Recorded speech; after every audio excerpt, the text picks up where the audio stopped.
Ya, hal yang paling susah adalah bagian antropologi forensik ya, karena kan sudah tidak berbentuk dan sebagainya, Anda harus mengidentifikasi. Justru itu indahnya di situ. Bagaimana kita merekonstruksi orang itu laki gitu, ini umur berapa ya? Oh, kalau sudah ketahuan, oh orang ini perempuan laki-laki, orang ini umurnya sekian, berarti kan kita sudah punya bayang-bayang. Oh, kira-kira kayak gini loh, gitu ya. Jadi bagi orang itu serem, bagi Bu Tuti dan kawan-kawan adalah hal yang indah gitu kan, karena bisa di apa istilahnya diotak-atik di sana, iya. Seninya di situ. Lebih indah lagi adalah kalau kita bisa mengembalikan rangka itu kepada keluarganya. Oh iya sih. Dan menemukan ini loh si A, iya. Yang hilang itu gitu. Dan diperlakukan, dikuburkan secara layak. Betul.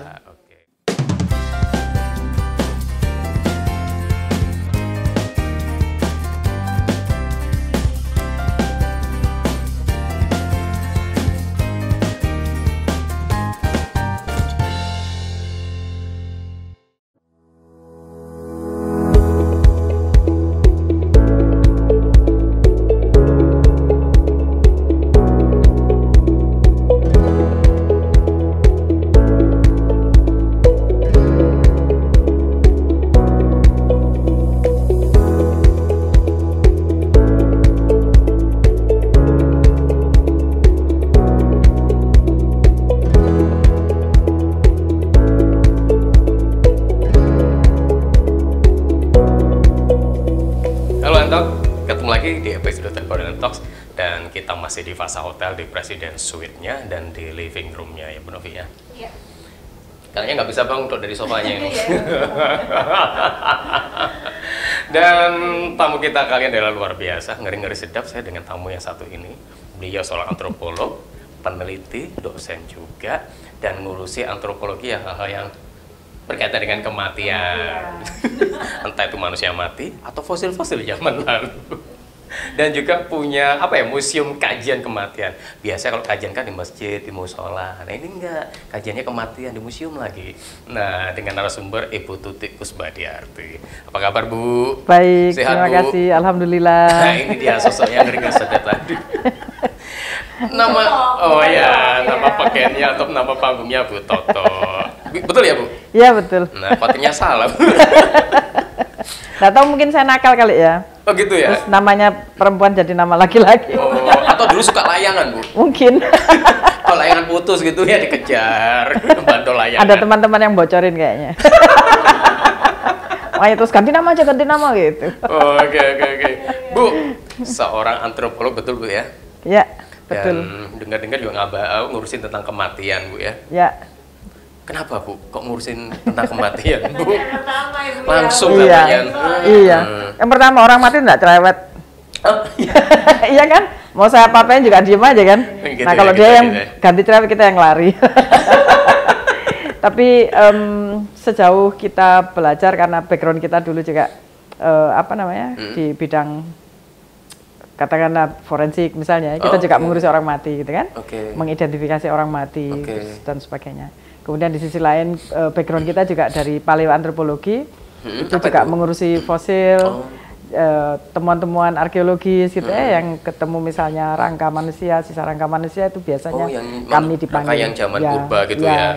Kami dipanggil untuk mengidentifikasi ini apa, umurnya seperti apa dan sebagainya. Jadi dari berbagai sudut pandang ilmu antropologi ini ya, karena di Indonesia itu ada dua bagian ya, yang satu antropologi budaya dan sosial, kemudian yang satunya ragawi. Nah kebetulan kita yang mengolah ragawi. Di bawah ragawi itu ada antropologi forensik, ada paleoantropologi, ada paleopatologi yang belajar tentang penyakit dari orang-orang masa lalu gitu ya. Nah jadilah kemudian ilmu-ilmu yang terkait dengan orang mati itu kita ramu. Kemudian kebetulan kita punya kumpulan-kumpulan dari temuan-temuan masa lalu dari guru-guru kami, kita kumpulkan dan kita masukkan dalam museum itu. Museum tapi kajian kematian ya itu. belum kematian. Oh, belum kematian. Ide untuk kemudian menjadi museum yang bertema kematian itu baru kemudian hadir gitu ya, ketika kemudian kita menyadari ekspertis kita ini kan berkecimpung dengan orang-orang mati gitu ya, dan kita punya koleksi beberapa tengkorak itu kan, rangka manusia gitu. Loh kan ada koleksi jam tangan, berlian, ya kan, koleksi kita rangka, sepatu. Ini enggak rangka tengkorak koleksinya, serem kan? Nah itu akhirnya kenapa enggak kita siarkan, kita sebarkan pengetahuan tentang setiap orang punya rangka kan di dalamnya. Nah, itu salah satu motivasi kita juga, bahwa semua orang juga boleh tahu di dalamnya ada rangka, dan kita bisa mengajarinya kalau misalnya pengunjung datang dan ingin tahu. Dan kita juga punya acara bone class gitu ya, jadi itu untuk ditawarkan kepada siswa-siswa SMA. Kita memberi, dari tulang-tulang itu kita pelajari, kita share ke mereka, ini loh yang ada di dalam tubuhmu, dan kalian semua berhak tahu apa yang ada di dalam tubuhmu gitu kan. Nah, ide itu kemudian kita ramu sebagai salah satu bagian acara dari Museum Etnografi dan Pusat Kajian Kematian gitu. Itu tulang manusia beneran? Beneran. Atau tulang pura-pura. Ada sih tulang pura-pura, kami punya satu sebagai pembelajaran ya, ini tempatnya di mana gitu. Tapi kita punya koleksi rangka memang, rangka manusia ya. Manusia sungguhan, ya, Bu? beneran. Iya, yang tubuh ini sampai ke bawah sampai kaki. Ada kita yang bujuk-bujukan itu, yang dari rangkaian untuk betul itu. Nah, kemudian kita juga punya yang asli. Biasanya kita dipinjami oleh pihak tertentu ya, untuk dibuat sebagai bahan pendidikan yang berkualitas tentu saja ya, karena kita juga mengadakan mata kuliah di kampus, mata kuliah yang berkait dengan rangka, dengan ini semua, maka kita perlu bahan kajian yang seperti itu kan, bahan-bahan berkualitas tinggi yang benar-benar, karena setiap kita kan pasti punya perbedaan gitu. Gitu. Jadi itu yang namanya disebut sebagai apa namanya? Variasi individual gitu ya, secara anatomis lah itu yang kemudian. Jadi anatomi orang tulang itu bisa beda-beda. Iya, kadang-kadang kita bisa membedakan ini kebiasaannya orang ini. Kalau tukang becak nanti ada sesuatu di kakinya yang membuat dia misalnya kan tulang kita, jadi di tulangnya yang kelihatan gitu. Nanti ada apa gitu dan kalau tukang becak, kalau tukang lari, Bu? Tukang lari beda lagi kan, itu yang kita sebutnya stress marker gitu ya. Jadi kita bisa menunjukkan di mana-mana kira-kira dia tumpuan waktu kalau pelari cepat itu kan berarti dia perlu latihan rutin ya. Nah, rutinitas dalam waktu yang lama itu akan membentuk satu yang berbeda di dalam tubuh kita. Bukan hanya di otot tapi di tulang ya. Nah, otot itu kan menggigit tulang ya, berpegangan pada tulang. Nah, kalau semakin kuat otot, semakin dia pegangannya erat-erat gitu, supaya enggak gampang itu ya. Nah, itu kekuatan kita kalau latihan itu. Nah, oleh karena itu gigitan otot atau cengkraman otot terhadap rangka ini akan bisa membuat tuh bekas-bekas itu bisa kita gunakan dalam analisis antropologi forensik kalau kita sedang mengidentifikasi. Nah, disitulah pentingnya kita mengkaji kematian, itu salah satunya. Mengkaji orang mati di situ. Memang ada kajian khususnya namanya kematian gitu ya, Bu. Maksudnya kajian apalah fosil atau apalah istilah-istilah. Kalau fosil masih satu-satu nanti, Bu. Tapi kalau kita ngomong kematian itu berarti mencakup itu semua kan, semua orang mati kan, termasuk ritualnya nanti gitu. Ritual kematian di Jawa kan beda banget dengan yang di Bali. Terus di mana Tongkongan Toraja itu. Betul, itu kan beda gitu ya. Kalau Tongkongan Toraja orang sudah mati 1 tahun misalnya masih bisa dibawa turun untuk diganti baju. Nah, kalau di Jawa kan ya medeni. Kan beda sedaan kan ya persepsi kita ya. Maka kalau kita yang biasa di Jawa dengan hantu Jawa, ketika kita di Eropa, mana ada kita takut di Eropa, ndak ada yang pocongan kok. Kan karena tapi hantunya putih kita. Bule, Bu, sana. Iya, makanya kan lebih senang kita lihat hantu bule itu timbang pocongan gitu misalnya. Ya itu. Nah, di tempat lain juga beda lagi gitu. Jadi ritual dan bagaimana kita cara apa namanya? Di Papua juga dimumikan itu betul, kan. Nah, betul kayak kan. Seperti itu nggih. Misalnya di Kalimantan itu kan ada 2 kali penguburan kan. Penguburan pertama yang taruh di tanah, kemudian diambil tulangnya taruh di apa namanya? Tiwah. Ada satu guji besar gitulah, itu diisi tulang-tulang mereka. Kalau sudah berapa tahun dianggap sudah menjadi tulang, diambil lagi, dimasukkan ke sana dan diletakkan di depan rumah. Dan itu punya ritualnya sendiri. Oke, menarik ya. Iya. Bahwa ternyata yang dipelajari di Indonesia kaya banget. Nah, yang dipelajari di antropologi khususnya di Ragawi bukan hanya terkait dengan kematiannya, tapi juga prosesnya sampai budayanya itu, dan itu mempengaruhi terhadap tulang berulang manusia, makanannya, kebiasaannya ketika hidup. Itu kelihatan ya, Bu, dari makannya, terus tulangnya seperti apa itu kelihatan. Bisa. Dan itu tentu saja tergantung dari teknologi ya. Di Indonesia barangkali belum bisa mengakses, misalnya dengan teknologi apa kita bisa melihat jenis makanan apa yang dia makan selama hidup, atau dia hidup di daerah mana selama 5 tahun terakhir misalnya. Itu ada, cuma kita belum punya teknologi. Kalaupun ada mahal banget gitu ya. Nah, itu yang dikaji. Tapi ada ya teknologi. Ada gitu. Jadi kita bisa belajar, salah satunya adalah isotop gitu. Isotop memang sekarang lagi sangat digemari ya. Itu Tapi isotop itu jadi kita ada satu misalnya, saya tentu saja tidak berkompeten untuk menjelaskan itu, tetapi ini adalah salah satu cara untuk melihat berdasarkan oksigen, nitrogen atau apa kandungan dalam tubuhnya, dan kemudian kita akan melihat itu bisa mencari tahu makanan apa yang ada dia makan, terus berapa lama dia ada dan sebagainya seperti itu. Tentu saja ini yang dipelajari khususnya yang kepingin saya kembangkan di museum ya. Kalau di departemen sendiri di antropologi memang banyak banget cara-cara yang ini. Jadi yang di museum ini kita mempelajari mulai orang mati, cara bagaimana pemakaman sampai ke ritual. Itu dibuka untuk umum ya? Dibuka untuk umum ya. Mana Bu? Letaknya di kampus B ya, tepatnya di depan Fakultas Ilmu Sosial dan Ilmu Politik, persis di depan situ, di perempatan, di tengah-tengah kampus. Ya? Betul, supaya gampang nemunya.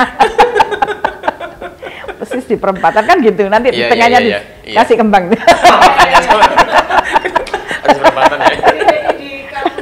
Kampus B Universitas Airlangga, Fakultas Ilmu Sosial dan Ilmu Politik, depannya. Bagi Anda yang penasaran, pengen melihat museum kematian, silakan. Silakan datang di Kampus B, ya kan, Universitas Airlangga, di FISIP itu. Ya, di depan Fakultas Ilmu Sosial dan Ilmu Politik. Nah, ntar kesana bawa menyan.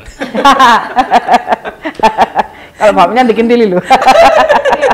Bu, ini kan profesi yang unik sekali gitu ya. Ini seberapa banyak sih orang yang berprofesi ini di Indonesia? Sesuatu yang membuat saya senang adalah museum ini kan sebenarnya tidak terlalu banyak oleh orang-orang masyarakat kita ya, tidak terlalu diminati. Kalau kita lihat museum, mungkin banyak nggak tahu Bu. Ya, museum daerah di mana-mana kan juga tidak diminati. Iya. Baru kemudian katakanlah 10 tahun terakhir atau 5 tahun terakhir, ya 10 tahun terakhir lah, museum di Indonesia berkembang pesat. Dimulai dari museum-museum yang sifatnya museum negeri gitu ya, nasional. Ya museum nasional dikembangkan. Di Sangiran itu bagus banget museumnya. Ya, dan itu bisa dikunjungi layaklah dikunjungi oleh dan peneliti-peneliti dunia gitu ya. Nah, kemudian ide dari kementerian dengan PCBM itu membangun museum dan membantu museum mengembangkan museum di daerah-daerah itu tinggi sekali gitu. Dan ini sebenarnya adalah tolok ukur bahwa kita barangkali mulai mau intip-intip museum ya, gitu ya. Jangan-jangan kita ini terjebak dengan pendapat bahwa museum itu adalah kumpulan benda-benda kuno yang bau, yang apa gitu, yang apa gitu ya, yang bau dan segala macam gitu. Padahal museum itu sebenarnya kalau kita mengacu pada undang-undang museum itu adalah salah satu alternatif tempat belajar sebenarnya. Nah, ini yang barangkali masyarakat tidak sadar, kurang tahu atau kurang tersosialisasi tentang museum gitu ya. Nah, di museum kami kita menyediakan produk-produk misalnya bukan produk fisik ya, tapi pelatihan atau apa yang kita siapkan untuk anak-anak SMA. Terus boleh ada kunjungan ya? Boleh. Dari pelajar itu. Betul. Kita punya orang-orang tertentu yang memang ya punya tenaga-tenaga yang memang disesuaikan dengan peraturan di museum ya. Misalnya ada yang bagian tadi pendidikan, yang edukator lah, seperti itu. Nanti akan menceritakan museum itu apa tentang apa gitu. Kalau enggak nanti orang tersesat karena museum kami memang cuma seupil sih ya. Tapi padat banget dengan informasi gitu. Dan informasi itu bisa perlu dijelaskan. Iya. Berarti ada yang guide-nya ya Bu ya di sana Bu ya? Ya. Oke, ada guide. Ya. Oke. Jadi Anda sekalian kalau pernah melihat serial Bone Collector, inilah sosok sebenarnya Bu. Tahu kan serial Bone Collector nggak? Atau cari aja deh, ada itu. Karena saya juga nonton itu. Bu, kenapa sih kok tertarik dengan hal seperti itu? Apakah sejak kecil memang kayaknya asik ya mengurusin hal seperti ini gitu? Atau gimana? Atau nyasar aja Bu? Antropologi itu menurut saya kok waktu itu ya, karena saya seneng jalan-jalannya itu loh. Ke sana kemari, padahal itu kan esensinya penelitian ya sebenarnya ya, mengumpulkan data apa segala macam. Dan orang bisa berlama-lama di tempat-tempat tertentu. Dan itu saya senang sekali gitu ya. Terus kemudian waktu masuk kok saya tertarik dengan urusan jalan-jalan itu, tapi ada kaitannya dengan biologi gitu. Lantas saya dibimbing oleh profesor saya untuk menekuni yang bidang biologi ini gitu ya. Nah, itu juga tidak kalah menarik dengan yang saya kemana-mana itu gitu ya. Dan kemudian memang terbukti bahwa ya menyenangkan memang menjadi seorang antropolog gitu ya. Jadi tidak menyenangkan jadi seorang antropolognya atau menyenangkan otak-atik mayat tadi. Nah, kemudian kan antropolog kan ya, baru kemudian mengenal, iya pintunya di antropologi gitu ya, pintunya di sana. Baru di sanalah saya kemudian mengenal indahnya mayat-mayat itu. Ini pembelajaran kuat bagi saya, bagi anak buah saya, teman-teman saya, ketika kita menghadapi orang mati, gitu ya, mengidentifikasi, terlepas dari keluarga yang sedang memohon segeralah gitu ya. Nah kita kadang-kadang belajar banyak di situ gitu ya. Kalau pesan moral sih, wong mati loh cuma kayak gini gitu ya. Kalau hidup ya mbok gitu ya, mbok yang baik gitu ya. Gitu misalnya, itu pembelajaran yang paling kuat tentang moralitas kita ya, sehingga kemudian dari sana ini. Terus banyak hal lagi yang bisa kita pelajari dari jenazah gitu ya, misalnya ya.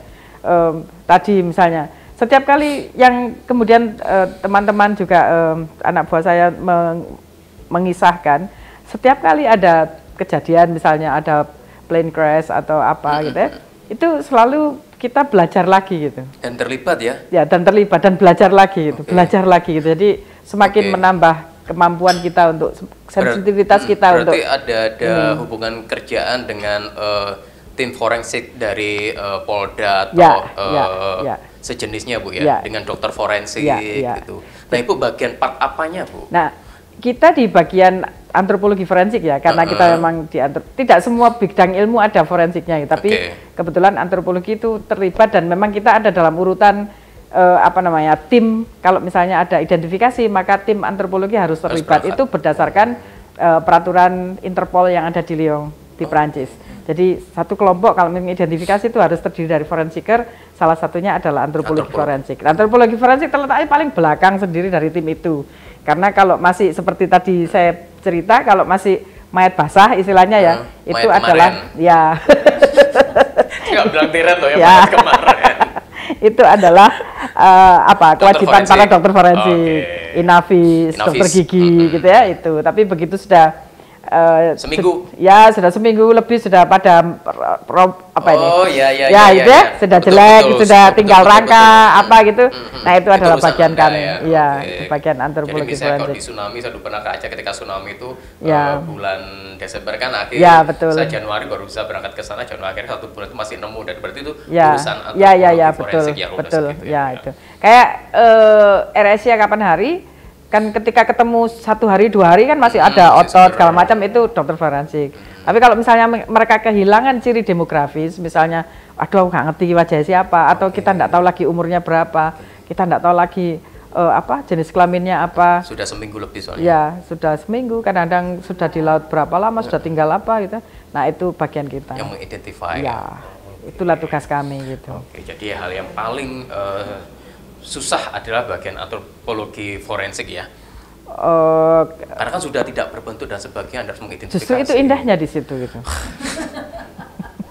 Bagaimana kita merekonstruksi orang itu laki gitu loh, ini umur berapa ya? Oh kalau sudah ketahuan, oh orang ini perempuan laki-laki, orang ini umurnya sekian, kan berarti kan kita sudah punya bayang-bayang. Oh kira-kira kayak gini loh, gitu ya, kayak gitu. Jadi jadi bagi orang itu serem, bagi Bu Tuti dan kawan-kawan adalah hal yang indah gitu kan.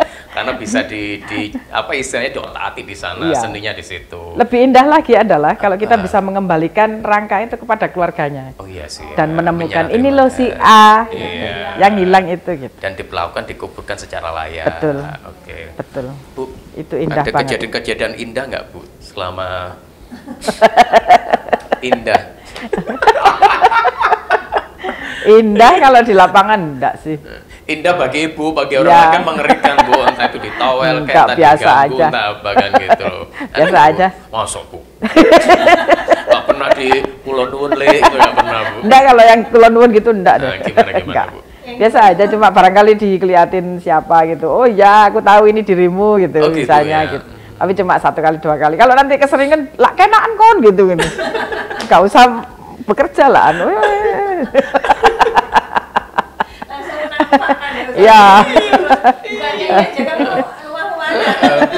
Kan gitu, diajak komunikasi, tektokan. Kamu siapa? Kan lumayan ada yang nemenin. Membantu kan? Iya, bantu prosesnya cepat. Ini aku loh kan. Loh, ini ternyata keriting tuh rambutmu gitu misalnya. Terus biasanya teman saya itu yang biasanya opo, tekoyo gitu. Itu biasanya. Tapi ya memang. Ini kan kalau mau gini, ini jadi buat teman-teman ini ada satu profesi yang mungkin cukup langka ya. Tadi saya belum bicara berapa orang. Berapa orang? Banyak apa enggak? Kalau antropologi forensik ya? Iya, ya, antropologi forensik itu kalau di Indonesia yang saya hitung tidak sampai 5 orang. Sampai 5 orang di Indonesia.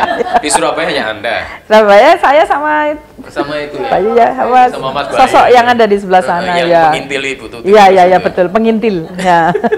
Jadi kan ini profesi yang di Indonesia saya cuma ada 5. Iya. Jadi Di Surabaya ada 2. Di Surabaya ada 2. Bisa dibayangkan sebuah profesi yang langka gitu. Jadi kalau misalnya ini teman-teman semua ada yang berminat kira-kira apa sih profesi apa, tentunya juga sudah bukan terlanjur ya, sekolah apa ya, kompetisinya nggak gede loh, baru ada 5 loh. Masih terbuka lebar loh.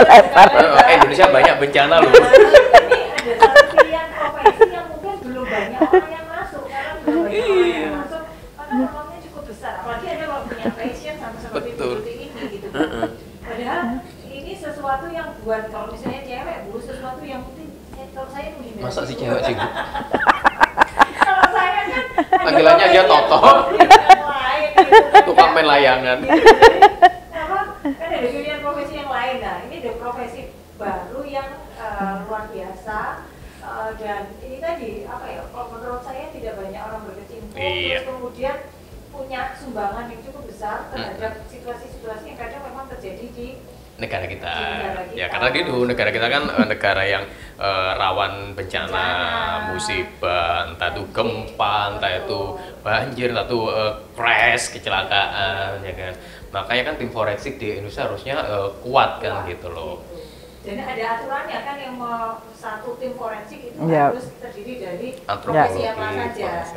Berarti ini ada penguatnya gitu kan. Ini memang profesi ini menjanjikan dan bisa jadi salah satu pilihan karir. Nah, cuman meyakinkan orang tuanya itu yang itu. Sekolah apa dulu ini pendidikannya gimana ini? Kalau antropologi mungkin basicnya antropologi ya. Nah, S2-nya atau S3-nya pendalamannya itu pasti di S1 sebenarnya sekarang kita diuntungkan dengan MBKM ya, programnya Mas Menteri ini. Oke. Iya. Karena kemudian kita bisa mengambil mata kuliah di tempat lain gitu, atau mengambil kuliah di fakultas lain gitu, selama itu berkaitan dan bisa dikonversi kan gitu. Nah, saya dulu sebelum ada MBKM dulu sudah disarankan oleh profesor saya untuk kamu ambil anatomi dulu gitu, supaya ngerti anatomi. Kalau di antropologi kan kita enggak belajar banyak sebanyak gitu. Pertama kali. Harumnya formalin itu sudah berpengaruh ya waktu iya saya belajar di nempel kan? Nempelnya lama, jadi itu membuat mata perih kan ya.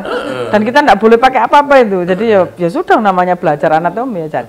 Saya suruh belajar anatomi ya sudah belajar anatomi. Nah, terus kemudian suruh belajar yang lain dan yang lain kaitannya dengan itu semua itu. Dan itu ketika saya ya mana dong pengen gitu ya. Kepengen tahu banget gitu loh ya. Terus habis itu ketika kemudian sekolah diminta kamu apa aja itu lebihan dari mata kuliah yang ada di fakultas gitu. S1 sudah lulus ya. Kemudian saya sekolah keluar itu, itu ditanyai mereka ini. Oh saya punya ini, saya ikut ini gitu. Oh ya baiklah, gitu ya. Silakan lanjut gitu ya. Jadi saya studi. Terus studinya berarti ngambil apa, penjurusannya apa? Saya ngambil antropologi, Ragawi. Iya, Ragawi. Iya. Jadi saya mengambil, kalau di sana namanya human biology ya, human biologi gitu ya, itu antropologi gitu.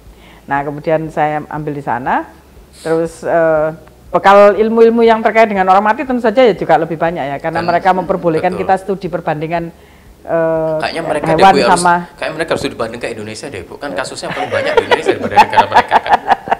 Budaya kita juga Iya, nah itu kemudian di sini kemudian kok belum ada ya, belum berkembang gitu. Itu tahun berapa ya? Sekitar 2004-an deh.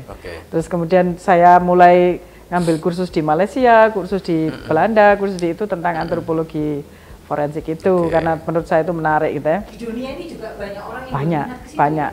banyak. Sekarang lagi booming mal. Di Indonesia booming nggak? Booming. Orang lagi kepingin sinau forensik, tapi kemudian ketika tahu, lu lah kok ngene gitu, terus mundur teratur gitu, misalnya seperti itu. Jadi ada masuk, Bu, saya kepingin sekali, silakan. Begitu buka pintu terus sudah ada Formalin itu. aroma tidak hanya formalin, itu bau-bauan Ya, jenazah itu lah, itu terus langsung, betul. gitu, gak situ gitu. Ya sudah, itu aja anunya. Tesnya itu gampang, buka pintu aja dulu gitu, enggak usah masuk. Berarti tesnya awal-awal di kamar mayat aja ya Bu ya? Loh, kita waktu belajar anatomi ya sudah di kamar mayat gitu. Itu. Malah kemarin kita di Semeru juga Ikut bantu juga ya? ikut bantu, dan kemarin juga kita loh kayak gini lagi gitu ya. Doyan enggak nanti ya, doyan aja gitu. Kita latihannya makan di depan kamar mayat gitu.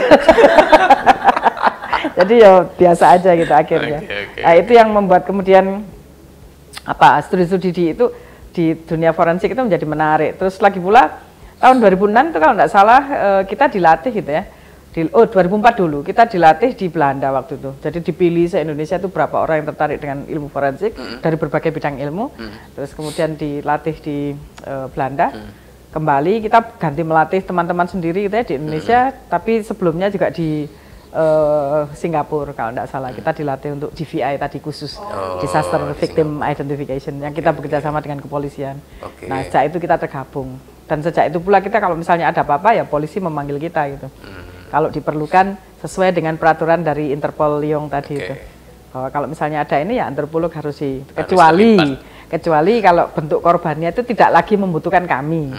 Misalnya kayak korban Lion Air yang di Jakarta itu, di Teluk Jakarta lah, itu sudah hancur kan, kita enggak diperlukan lagi karena memang enggak ada tulang belulang dan apa segala macam. Bu, berarti kan jadwal Ibu untuk traveling ke berbagai eksiden atau musibah itu kan banyak Bu ya, karena kan jumlahnya cuma 5 Bu di Indonesia ini Bu. Ya karena ya itulah kemudian saya menjadi wanita panggilan ya. Jadi betul. Karena sekarang ada di satu di Semeru, ya sudah tunggu dulu gitu, kalau misalnya memang memerlukan kami datang, kalau enggak ya kita di tempat. Jadi gitu. membooking beliau itu jadwalnya panjang.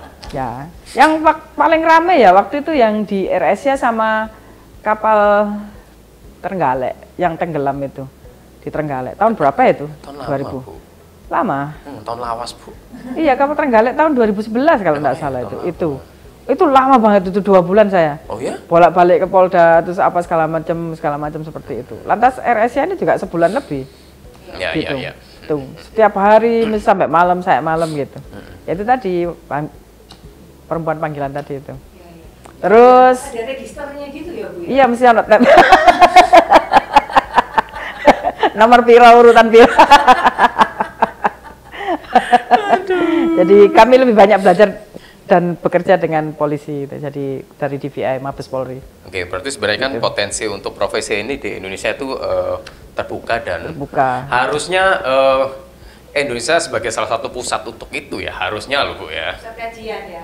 Di dunia atau paling nggak di Asia lah kan. Ya gitu. Di Asia kayaknya kapan hari waktu AirAsia itu banyak yang datang. Iya, makanya kan harusnya jadi banyak pusat yang datang untuk sebagai kajian itu. Percontohan bagusnya cara kita memanage aliran ini ya, flow-nya itu. Ya, pekerjaan itu.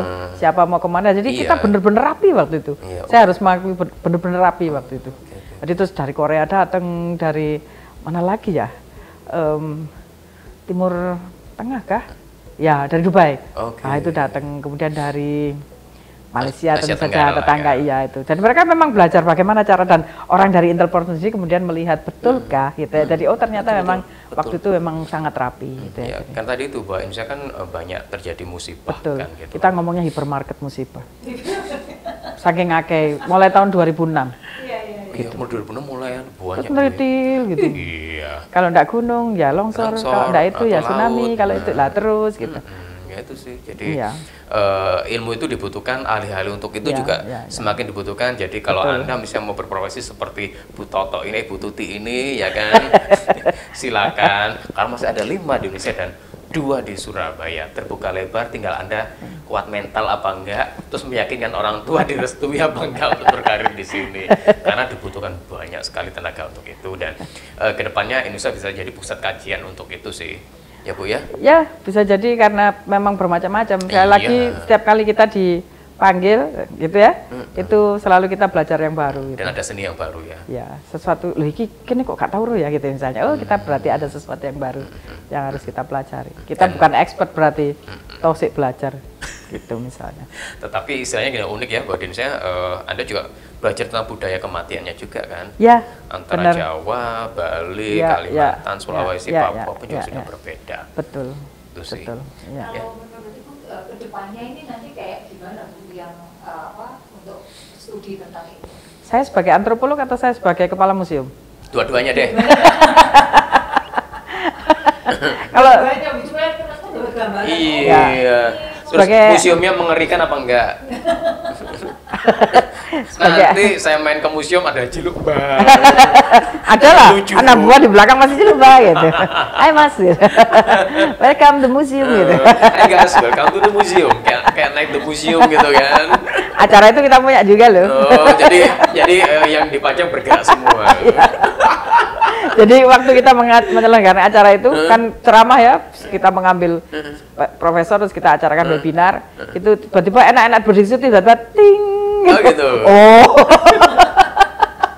Jadi ada unsur-unsur begitunya, tapi itu yang membuat kemudian kita menjadi menarik gitu, followernya kita banyak banget karena ya unik barangkali ya, karena kita sempat dapat ini deh, penghargaan nasional itu sebagai apa? museum unik gitu ya. Oh, saya kira museum terinovatif loh ya. Enggak, unik katanya dia. Ya sudahlah kita terima. 3 tahun museum itu setelah direvitalisasi kita dapat itu. Dan tadi prosesnya akan berkembang terus Bu ya. Ya, semoga. Gitu. Karena banyak sekali anak muda yang kurios terhadap hal seperti itu sih. Betul, iya. Ini aja sekarang begitu ini museum direnovasi dan kemudian dikembangkan, pengunjungnya langsung naik itu. Oh gitu. Sehari itu bisa Nggak di set up kayak rumah hantu gitu Bu? enggak. Malah kayak kafe. Kalau malam hari itu pikirnya kafe, sering kita diketok, oh ternyata bukan kafe. Nanti waitersnya Betulnya Rangkato itu. Menarik. Gitu. Bu, ini kan Ibu juga pengajar ya dulu. Iya, iya. Universitas Erlangga. Nah, ini Ibu melihat animo mahasiswa yang sekarang ini untuk misalnya nanti masuk ke jurusan itu. Ya. Makanya akan seperti Ibu cukup banyak nggak animo? Misalnya ya, 100 mahasiswa yang diterima misalnya ya, itu paling sekitar 30% lah yang masuk Ragawi gitu. Oh. Iya. Saya enggak tahu apa yang ada di pikiran mereka, kesan mereka tentang Ragawi, tapi kata beberapa orang, oh Ragawi itu menarik, tapi kok angel yo gitu misalnya. Terus karena kita harus belajar macam-macam ya, belajar genetika iya, belajar anatomi iya, belajar yang jauh dari ilmu sosial dan ilmu politik sebenarnya gitu kan. Tapi karena kita berkembang di itu dan Tapi kita harusnya kan kaitannya dengan biologi ya Bu itu ya betul, memang. Makanya kan nyempil di FISIP tapi kok ada Aneh, biologinya makanya gitu. gitu loh. Nah itu yang kemudian membuat mereka barangkali di luar ekspektasi. Tapi kadang-kadang kemudian begitu melihat saya misalnya ya, ada di tayangan video blogernya orang-orang arkeologi gitu ya, sedang menganalisis rangka misalnya, itu menjadi semangat gitu. Aku pengen kayak itu. Lah ya gak apa-apa, dilakoni gitu ya, pelan-pelan mengenali tahap-tahapnya gitu.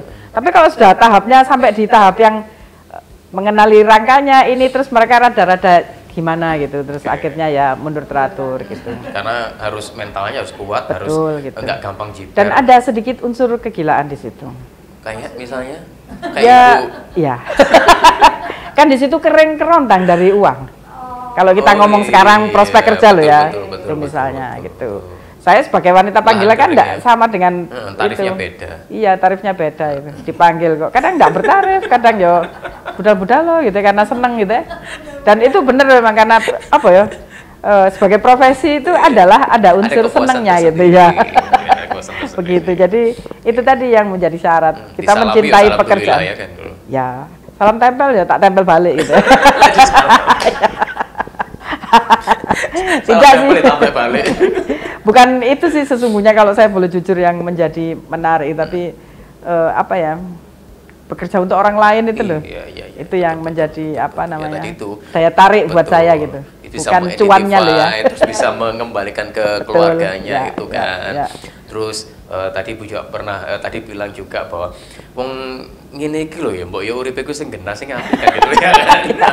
Tapi kita tertawa geli mesti. Oh, itu bahasa Inggris tadi ya. Iya, ditranslate. Jadi Oh iya, dari tadi aku dapat. maaf ya. Jadi hidup tuh kayak gini loh ya, Mbak, yang bagus gitu loh hidupnya kan. Wong meninggalnya juga akhirnya pada kayak gini kan gitu ya, kan. Betul. Ya, Gitu betul. sih. Itu yang menarik gitu ya. Jadi saya menekankan pada anak buah saya, ya apa namanya? Gak usah ruwet, gak usah ruwet-ruwet lah berpikir gitu ya. Artinya hidup gak usah rumit. Iya. Kalau mati ya cuma kayak gitu. Gitu. Tapi kan kita patut membantu dia pernah hidup. Iya, Gitu. betul. Itu yang kita hargai. Ya, Ya. menghormati. Sebagai Jadi ciptaan penting nggak, Bu, Tuhan. kalau misalnya istilahnya dead body atau mayat itu harus dihargai dan dihormati, Bu. Oh ya, kita punya ini apa? Etiknya atau gimana, Bu? Iya, respectus dharma tua. Jadi kita menghargai orang yang pernah hidup itu yang sekarang sudah menjadi tubuh yang mati. Gitu. Jadi kita harus respect, Tetap Bu, aja kita respect. menghargai Gitu. Iya, dan iya. melakukan dengan Betul. layak ya, Bu. Sekalipun itu sudah di tengkorak ya. Iya. Tuh, Nggak jadi mungkin ngapa-ngapain kita ya. iya, dia nggak bisa. Makanya mau marah-marah, mau kudungguyu, mau guyonan dia meneng aja kok. Makanya kan katanya Bu Tuti tadi kan saya lebih Ya. seneng dengan ini karena nggak dipaidu kan gitu. Iya, dia nggak bisa kick balik ke saya gitu. Itu. Kalau dan dia selalu tersenyum kan kalau tengkorak. Oh iya. Oh iya kan giginya. Itulah simbol kegembiraan itu. Oh iya, seneng-seneng aja saya sama mereka. Gitu. Sebentar, saya itu membayangkan di museum ini, Bu. Di museum itu apakah kemudian juga baunya gitu begitu masuk tuh kayak sudah aroma apa? Oh, gitu. enggak. Enggak ya, wangi ya, Bu ya. Daya tarik dari museum ini supaya kemudian banyak orang jadi berminat dan juga menarik anak-anak muda jadi berminat. Yang Ibu tonjolkan apanya, Bu? Informasi. Oh, informasi. Iya. Jadi kita ada membuat bentuk visual, betul. video-videonya Betul. begitu. Jadi kita membuat informasi infografis gitu ya, cerita-cerita dari mana-mana gitu. Tadi kita taruh di sepanjang ini ruangan gitu. Jadi ruangannya tidak begitu besar masuk ya? tidak mengerikan, tapi justru cerita-cerita macam-macam itu yang mengerikan. yang memberi informasi gitu ya. Jadi informasi tentang forensik itu apa, kematian itu apa, ritual itu apa gitu, di mana ada apa dan sebagainya. Baru kemudian masuk ke kita ada berapa? 4 ruang ya. Masuk ke ruang pertama itu tadi ya, display macam-macam cerita gitu. Bagaimana mengidentifikasi orang mati, bagaimana mengetahui bahwa ini adalah Itu bentuknya foto-foto. gitu ya. Nah, kemudian baru di ruang berikutnya kita menunjukkan andai kalau misalnya kita ada di kuburan, di dalam kubur, itu apa yang terjadi gitu. Nah, itu ada contoh misalnya karena kita mayoritas muslim ya, ya kita pacai sebagai pocongan gitu. Nah, ada tetap ada di situ. Tapi di situ ada cerita gitu loh. Ketika orang mati itu, terus kita punya buku yang bisa dibaca orang. Apa yang terjadi di situ gitu. Terlepas dari kepercayaan ya. Itu nanti apa yang terjadi, dekomposisi tubuh, ya kan, membusuk kan ya. Kalau sudah membusuk nanti bagaimana lagi tahapnya dan sebagainya seperti itu. Baru kami ada beberapa buku sebagai literatur perbandingan kalau di museum sana kenapa dan kalau misalnya museum kematian itu apa saja biasanya di negara-negara lain yang dibaca, disajikan gitu ya. Terus kita menyajikan makam-makam prasejarah yang ada di Bondowoso yang sangat menarik itu ya. Makam-makam dari megalitik apa sekarang di Bondowoso kan Oh iya, belum itu kita kan tidak pernah tahu. Tahunya kita kan di Poso ya, padahal di Jawa Timur ada. Di Bondowoso. Dan itu kami foto gitu kan. Ya, memang. Dan sekarang sudah diperbaiki ininya jalannya. Dulu rada-rada rumit ya. Terus kemudian beberapa teman di sana mengabarkan kita sudah diperbaiki Bu. Kalau ke sana sekarang jalannya sudah enak. Ya, sudah enak itu. Jadi dan memang betul gitu ya. Kesana yuk, kesana yuk. Ya, memang menarik untuk itu. Nah, itu terus kemudian ada ruangan forensik gitu ya, pura-puranya crime scene gitu. Jadi orang apa saja kalau misalnya ada contoh boneka yang menjadi mayat gitu ya, dan sudah berapa hari itu pura-puranya. Jadi pura-puranya ada jempol terpotong di sana, ada ini terlepas di sana gitu ya, ada tikus yang menggerogoti untuk menunjukkan bahwa bagian-bagian tertentu dari tulang kita kalau misalnya orang itu terlentang dan mati itu apa saja yang lebih dulu diambil sama roden gitu ya, sama binatang-binatang itu. Nah, menunjukkan itu. Kemudian bisa mengambil bagaimana cara memotret, teknik fotografinya seperti apa, mengambil DNA dan apa, bagaimana pola pembusukannya sudah berapa hari dia mati dan sebagainya seperti itu. Tak main ke sana. Baru yang Kita main ke sana ya kapan-kapan ya. yang berikutnya itu baru yang sifatnya kultur ya. Jadi aneka ragam makam gitu ya, makam Tionghoa, makam Kristen, makam Islam segala macam. Dan kita dihadiahi oleh seorang dokter peti mati bekas anak kecil. Gitu. Dan itu seringkali ada yang melihat di situ. Oh, anak kecilnya masih ada di situ. Ya sudah, biarin aja gitu kan. Lucu kan. Ya lucu-lucuan kan ya itu. Gitu. Nggak dikasih boneka sekalian di dalam. Enggak. Nanti malah berdiri lagi aku, Mbak. Boneka ewe ya. Jadi seperti itu ada barang-barang aslinya ya. Lantas kita punya lab memang. Lab yang diperuntukkan untuk mahasiswa dari antropologi Ragawi tadi untuk misalnya praktikum forensiknya, praktikum apa, dan kita punya koleksi taruh di situ. Koleksi. Kapan-kapan tak main Bu ya. Oh monggo silakan. Gitu. Tak WA dulu Bu, saya mau main. Mau pulang dulu. Rame kok, menyenangkan menurutku. Tapi kita memang atau rame berkunjung. Kita memang menciptakan suasana homey gitu ya, suasana rumah, tapi kita belajar. Karena gitu. saya pernah ke Museum Tsunami kan yang di Banda Aceh itu. Oh, yang besar banget itu punyanya Pak itu. Kamil yang buat ya, dan itu menang waktu itu museum itu. Iya, dan menarik gitu dari mulai Ya, dari seperti masuk air sampai kan. endingnya Ya. itu menarik Ya, gitu ya, kan, dan seperti air. betul dan histori cerita-ceritanya kita ke Betul. gitu. Ya. Ada auditorium Ya, yang ya, menonton, untuk mengingatkan terus ada tempat itu. untuk kalau misalnya ada tsunami lagi ada tempat untuk ini, ya Mungkin betul. ada kayak krimis bener. Ya betul, ya betul. Asik sih, jadi ada Betul. experience-nya gitu, museum Ya, itu menarik ya, akhirnya ya, kan ya, seperti ya. itu. Sama dengan museumnya Holocaust yang di Israel sekarang itu dibentuk seperti asap ini. Oh gitu ya. Bagus banget. Ya ini Berarti- tsunami ya dibentuk kayak tsunami. Nanti berarti kan museum itu kajian kematian bisa dikembangkan gitu kan Bu? Masuk tak buat seperti kuburan gitu. Anu, ada dupa-dupanya. Anak sejawil. Butuh museum kayak kuburan ya. Di depan museum itu ada semacam apa obelisk gitu ya. Jadi ada batu besar gitu. Jadi pura-puranya itu adalah nisan itu. Nah di Oke. belakangnya ada nisan betulan. Kandani kok. Enggak, tapi enak. Dingin-dingin bagaimana itu? Ini tatanya yang di belakangnya Ibu nanti. Ya. Anyep. Oh, alah. Ya sudah lah ya. Menarik sekali. Jadi Menyenangkan. yang di Surabaya. Ayo ke museumnya. Mampir ke Surabaya. Kapan-kapan datang ya ke museum Kajian kematian. Satu alternatif wisata, ya kan? Betul. Selain di Surabaya, selain Anda nggak usah ke Kenjeran terus. Museum olahraga ada ya. Atau museum di Tugu Pahlawan kan gitu Ya. ya. Nah, museum di UNER di kampus B. Nah, tepat di perempatan di Visip itu. Jangan lupa Pak Kembang. Jangan lupa bawa kembang. Nah, tapi katanya informasinya kan tempatnya asik untuk dikunjungi. Nggak ngeri kok tempatnya kan gitu loh. Enggak, sama sekali enggak. Enggak. Ada apa IG-nya atau media sosialnya dari museum? Museum itu ada, apa IG-nya, ada. museum? IG-nya itu Nah, Museo Etno. Mas Bayu apa? Mas? Museo Etno. Hah? Museo Etno. Museum. Museo Etno jadi satu. MUSEO. Ya, MUS Museo Museum pakai O atau O U? O Museo Etno jadi Museo. satu. ETNO. Iya, Oke, itu IG-nya. MUSE. Ya, di bawah sini lah, di bawah sini, Ya. di bawah sini. Ya, Oke. monggo Bu, silakan. Thank you ya, Bu. Terima kasih. Sama-sama. Bu. Terima kasih. Sharingnya yang Senang menarik. bisa Yang sangat menarik ya, sebuah profesi yang yang aneh. Wow, bagi saya. Di awal tuh saya nggak membayangkan seperti apa, ternyata ya menarik memang. Jadi saya tanyakan ke Bu Novi, kebetulan kan yang menghubungi Bu Novi, Bu, siapa narsumnya itu? Ngurusi tentang kematian. Ah, ngurusi tentang kematian. Oh, Bu. Emang tukang gali kubur. Iya kan?